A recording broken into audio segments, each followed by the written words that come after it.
Hello दोस्तों, नमस्कार। आपका स्वागत है आपके अपने YouTube channel target net exam पर। दोस्तों आज है 7 जून और यहाँ पर क्या कुछ लेटेस्ट अपडेट आ रहा है, कब आपका रिजल्ट आने वाला। स्पेशली हम बात करने वाले हैं कि यूपी वेट में एडमिशन को लेकर आपके पास अभी कई सारे एजेंट, ब्रोकर्स या फिर कॉलेज से आपके पास डायरेक्टली कॉल आ रहा होगा एडमिशन लेने के लिए।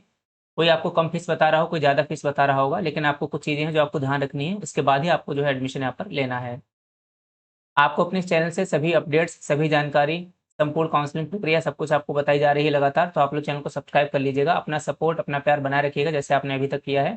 हम आपको यहाँ पर पूरे आपके साथ हैं, आपके पूरे बीएड के 2 साल के सफर में सारी इन्फॉर्मेशन सब कुछ यहाँ पर आपको लगातार देते रहेंगे। हमारा एप्लीकेशन आप डाउनलोड कर लीजिएगा ताकि एडमिशन लेने के बाद आपको जो नोट्स वगैरह है वो यहाँ से आपको इजीली जो है मिल सकें। यहाँ पर देखिए, हम बात करें आपके रिजल्ट के बारे में, तो पहले ही यहाँ पर न्यूज़ आ गई थी कि आपका जो रिजल्ट है वो आपका 15 जून को यहाँ पर जारी होगा। ठीक है, तो ये पहली बार है कि इतनी जल्दी आपका रिजल्ट जारी किया जा रहा है। 31 मई को परीक्षा हुई थी, 15 जून को आपका जो है रिजल्ट आ जाएगा। रिजल्ट में क्या लिखा रहेगा, तो उसमें आपको लिखा रहेगा जो स्टेट रैंक। सबसे पहले तो नंबर लिखे रहेंगे, जितने भी नंबर आएंगे, उसके बाद एक लिखा रहेगा उसमें स्टेट रैंक। कोई मतलब नहीं आप यूपी से हैं या फिर आप अदर स्टेट से हैं, चाहे आपकी कैटेगरी रैंक हो चाहे स्टेट रैंक, आपकी जो काउंसलिंग है वो आपकी स्टेट रैंक से ही होती है। ठीक है, जो आपकी काउंसलिंग होती है वो स्टेट रैंक से होती है। कैटेगरी रैंक का यहाँ पर कोई मतलब नहीं होगा। 2 प्रकार के रैंक लिखी हुई, कैटेगरी और स्टेट रैंक। तो वो जब रिजल्ट आएगा तो उसके बारे में पूरा आपको बताएंगे, कैसे डाउनलोड करना है और क्या उसके मीनिंग है वो भी यहाँ पर आपको बताए जाएंगे। एंट्रेंस में एडमिशन कैसे होता है यूपी बीएड में, उसको समझिए। सबसे पहले आप कहाँ तक पहुँच चुके हैं, आपने ऑनलाइन फॉर्म भर दिया है, आपने एंट्रेंस एग्जाम दे दिया है। अब यहाँ पर आप वेट कर रहे हैं रिजल्ट आने का। क्या कर रहे हैं, रिजल्ट आने के यहाँ पर आप वेट कर रहे हैं। इसके बाद रिजल्ट आ जाएगा, फिर एक काउंसलिंग शेड्यूल आएगा। काउंसलिंग शेड्यूल में क्या होगा, लिखा रहेगा कि कब कब आपकी काउंसलिंग होनी है। राउंड फर्स्ट की कब काउंसलिंग होगी, राउंड 2 की कब काउंसलिंग होगी, डायरेक्ट एडमिशन कब होगा। ये जो डायरेक्ट एडमिशन है ना, यहाँ पर बहुत लोग कंफ्यूज हो जाते हैं। डायरेक्ट एडमिशन भी उन्हीं का होता है जिन लोगों ने परीक्षा दी हुई होती है, यानी कि बिना एंट्रेंस एग्जाम के आप एडमिशन नहीं ले सकते हैं। अभी हम आपको यूनिवर्सिटी दिखाएंगे, वो टोटल 22 यूनिवर्सिटी हैं, उनमें आप एडमिशन नहीं ले सकते, या फिर उनसे संबंध महाविद्यालयों में भी आप नहीं ले सकते हैं। कोई भी अगर आपको कह रहा है कि बिना एंट्रेंस के करवा देंगे, तो निश्चित रूप से आपके साथ फर्जीवाड़ा हो जाएगा। कई बार हमारे पास ऐसे फोन्स आते हैं, और स्पेशली जब परीक्षा फॉर्म भरा था तब हमारे पास फोन आते हैं कि सर ऐसा ऐसा हुआ, किसी एजेंट ने पैसे ले लिए, फॉर्म नहीं भरा गया, बहुत सारी चीज़ें हैं। तो लगातार ऐसी चीज़ आती है बीच बीच में। काफ़ी बड़े जो कंसल्टेंसी है वहाँ पर भी इस बार जो फर्जीवाड़ा हुआ वो तो न्यूज़ में आ गया, लेकिन छोटे छोटे जो फर्जीवाड़ा करते हैं वो न्यूज़ में नहीं आ पाता, वही बात दब जाती है। तो उसको भी आप देखें। तो जैसे आपकी जब काउंसलिंग होगी, शेड्यूल आएगा, उस शेड्यूल के अकॉर्डिंग आपकी काउंसलिंग होगी। कब होगी वो जैसे होगा हम आपको बता देंगे। उसमें होगा क्या, काउंसलिंग में, काउंसलिंग के दौरान आपके नंबर पे ओटीपी आएगा। ओटीपी आपके जो मोबाइल नंबर पड़ा हुआ है फॉर्म में, उसी में ओटीपी आएगा। ऐसा नहीं कि किसी दूसरे नंबर पर ओटीपी आ जाए, तो आपको ओटीपी बताना होगा। बिना ओटीपी के कोई भी एडमिशन नहीं होगा। तो आपसे जब तक कोई ओटीपी नहीं लेता, यानी कि आपका एडमिशन अभी नहीं हुआ है। ठीक है, तो ओटीपी जाएगा, एडमिशन होगा। उसके बाद काउंसलिंग फीस यहाँ पर कटेगी। तो काउंसलिंग फीस भी करीब 750 होती है, इस बार हो सकता बढ़ जाए, तो वो जो भी रहेगी देखा जाएगा, जैसा होगा आपको अपडेट देंगे। जब ये फीस आपकी कट जाएगी, ओटीपी आपका हो गया, उसके बाद आएगा अलॉटमेंट लेटर। अलॉटमेंट लेटर में क्या होता है, यही आपका मेन प्रूफ है। इसमें college name, mobile number, address, तीनों चीज़ें लिखी रहती हैं। सबसे मेन यही आपका अलॉटमेंट लेटर, ये मतलब मेन प्रूफ है। इसको देख के आप कह सकते हैं कि आपका एडमिशन हो गया। इससे पहले कोई कितना भी कहता रहे आपका एडमिशन हो गया, आपका एडमिशन नहीं होगा। कब होगा, जब आपके हाथ में आपका अलॉटमेंट लेटर आ जाएगा। उसके बाद जो लास्ट प्रक्रिया बचती है वो बचती है आपका डॉक्यूमेंट वेरिफिकेशन की। आप कॉलेज जाते हैं, वहाँ पर ओरिजिनल डॉक्यूमेंट्स आप दिखाते हैं और आपका वेरिफिकेशन हो जाता है। तो एक पूरी प्रक्रिया होती है आपका जो है एडमिशन लेने के लिए। ये डॉक्यूमेंट वेरिफिकेशन ही आप चाहो तो खुद कर सकते हैं, या फिर आपका एजेंट, ब्रोकर, या फिर से जो जिससे भी आप एडमिशन कराएं, वो लोग वहाँ जाकर जो है वेरिफिकेशन करा सकते हैं। तो ये पूरी प्रक्रिया इसके तहत तहत आपका यहाँ पर एडमिशन होता है। अब आप अगर कहीं पर आप एडमिशन ले रहे हो, चाहे हमारे थ्रू चाहे किसी के अन्य, आपको वहाँ पर क्या चीज़ देखनी है। सबसे पहले कॉलेज एनसीटी के द्वारा अप्रूव्ड होना चाहिए। बाई काउंसलिंग आपका एडमिशन हो, चाहे आपको डायरेक्ट काउंसलिंग हो, चाहे कोई सी भी हो, काउंसलिंग के द्वारा ही आपका एडमिशन होना चाहिए। आपके नंबर पर ओटीपी भी आना चाहिए। ठीक है, बिना ओटीपी के आपका एडमिशन नहीं होगा, इस बात को आप ध्यान रखिएगा। उसके बाद यहाँ पर आपका प्रैक्टिकल फीस उसी फीस में आपकी इंक्लूड होनी चाहिए। एग्जामिनेशन फीस दोनों साल की उसी फीस में इंक्लूड होनी चाहिए, यानी उसी फीस में रहनी चाहिए। टीचिंग वगैरह इंटर्नशिप करनी होगी नहीं होगी वो आपको पहले से पता होना चाहिए, कोई भी एक्स्ट्रा चार्ज ना आ जाए। परीक्षा के समय कॉलेज में रहने की सुविधा भी आपको मिले, ताकि आपको जो रहने की सुविधा है, जैसे इस बार क्या हुआ, आगरा में 21 दिन एग्जाम चल गए भाई, ईयरली एग्जाम था।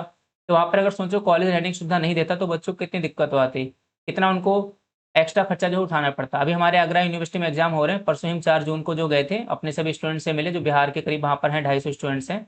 उन सभी साथियों से मिले हैं, उनको कुछ फोटोज भी हैं, कुछ इंटरव्यूज भी हैं, वो जल्द ही यूट्यूब चैनल पर हम डाल देंगे। क्योंकि आपने देखा होगा इतने सालों से लोग एडमिशन ले रहे हैं। इससे हमने तो पिछली बार काम स्टार्ट किया था, पहली बार में 700 से अधिक एडमिशन थे। आपके सपोर्ट के कारण, आप लोगों के कारण ही हम यहाँ तक पहुँचे हैं। तो कोई भी रिव्यू नहीं डालता है, ना ही कोई किसी बच्चे पास मिलने जाता है कि सर कैसा हुआ। आप जहाँ रह रहे हैं वहाँ आपको पर्याप्त सुविधाएं मिल रही हैं, नहीं मिल रही हैं, क्या दिक्कतें आ रही हैं, इस बारे में कोई चर्चा नहीं करता है। एडमिशन कराया, अपना साइड हो गए, तो ऐसा नहीं होना चाहिए। अगर आपने एडमिशन कराया, थोड़ी रिस्पॉन्सिबिलिटी आपको लेनी चाहिए। हालांकि पूरी रिस्पॉन्सिबिलिटी कॉलेज की होती है, लेकिन फिर भी किसी के थ्रू जा रहे हो तो उसकी भी अपनी जिम्मेदारी बनती है। तो हम लोग अपनी जिम्मेदारी को समझते हुए वहाँ पर हमारे टीम के सर भी लगातार रह रहे हैं, हम भी वहाँ पर गए थे, सारी चीज़ें बात हुई, सब आपको हम दिखाएंगे। वीडियो भी आपके सामने जो है उसको अपलोड करेंगे, उसको भी आप देखिएगा। इस बार की जो एडमिशन है 4 लाख यहाँ पर छात्रों ने परीक्षा दी है। 2,40,000 सीट्स हैं, 10,200 आपकी गवर्नमेंट है, तो यानी कि 2,30,000 बचती हैं प्राइवेट सीट्स। एडमिशन के लिए मारामारी होना तय है, तो आप अभी से अपना सीट बुक करा लें। सीट बुक में होगा क्या कि आपका जो फीस अभी हम बता रहे हैं वही फीस रहेगी। जैसे कि बरेली में, जहाँ पर हम खुद रहते हैं बरेली में, और यहाँ पर जो फीस है दोनों साल की, वो 62,000 रुपये है। इस फीस में आपका प्रैक्टिकल फीस, परीक्षा फॉर्म फीस, सब कुछ आपका इसी में, इसके अलावा कोई फीस आपसे नहीं ले सकता है। ये फीस आपको 5 इंस्टॉलमेंट में देनी है।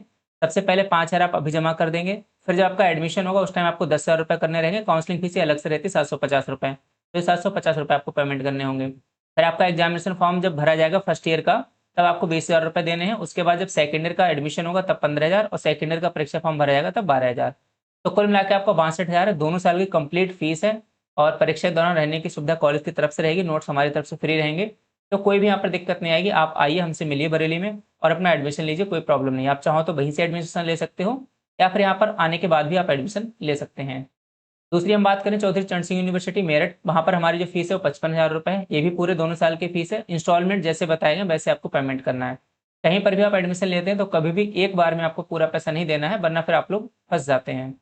बात करें कानपुर यूनिवर्सिटी की, तो यहाँ पर 51,000 फीस है, जो कि दोनों साल की है। वहाँ पर एग्जाम आपका सेमेस्टर वाइज होते हैं, ध्यान रखना। कानपुर में आपका एग्जाम सेमेस्टर वाइज है, बरेली और मेरठ में ईयरली एग्जाम है। मैनपुरी की बात करें, जो कि आगरा यूनिवर्सिटी है, यहाँ पर अब तक ईयरली एग्जाम होते थे, इस बार लेकिन सेमेस्टर एग्जाम होंगे। तो सेमेस्टर में भी अपने फायदे हैं, यहाँ आराम से 3-4 दिन में पेपर हो जाते हैं, लिखना भी कम होता है। तो हर चीज़ के अपने फायदे अपने नुकसान है, जो भी है आप अपने हिसाब से समझिए कि आपको कौन सा सूटेबल है। बाकी मुझसे कॉल करके डिस्कस कर लेना कहाँ पर आप एडमिशन लेना चाहते हैं, हम आपकी पूरी यहाँ पर सहायता करेंगे। अब यहाँ पर सभी यूनिवर्सिटी की अलग अलग फीस क्यों है? कई लोगों का डाउट है कि भाई ऐसा क्यों, किसी के 50,000 है, किसी के 55,000 है। तो देखो ऐसा है, सरकार द्वारा जो निर्धारित फीस है वो दोनों साल की कितनी है? 81,250। पहले साल की 51,000, दूसरे साल के 30,000।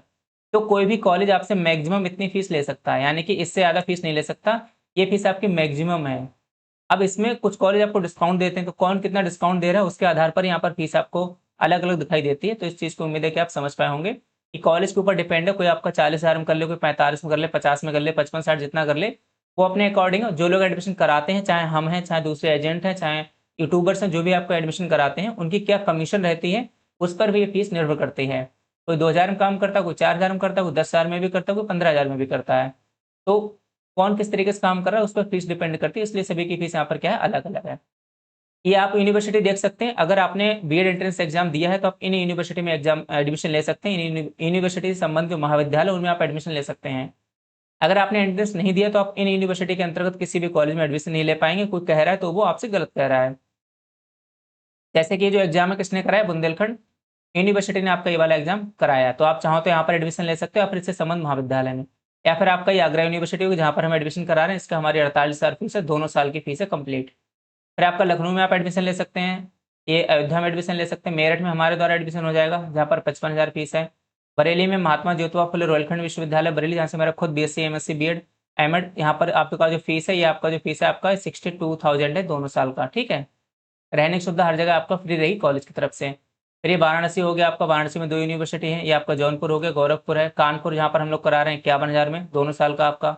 उसके बाद यहाँ पर आपका ये प्रयागराज में यूनिवर्सिटी, बलिया, सिद्धार्थनगर, लखनऊ। उसके बाद यहाँ पर ये नोएडा, अलीगढ़, सहारनपुर, आजमगढ़, बलराम, मिर्जापुर और मुरादाबाद। तो इन 22 यूनिवर्सिटी से संबंध आप किसी भी महाविद्यालय में एडमिशन ले सकते हैं अगर आपने एंट्रेंस एग्जाम दिया है। उम्मीद है आप पूरी जानकारी समझ पाए होंगे। और सीट्स के लिए काफ़ी ज़्यादा मारामारी, तो आप जल्द से जल्द हमसे कांटेक्ट करके, जो हमारी फ़ीस है, ये फीस आपकी लगेगी, और कांटेक्ट करके अपना सीट बुक करा दें। अपना आपको भी एडमिट कार्ड जो है वो आपको भेजना होगा, एडमिट कार्ड।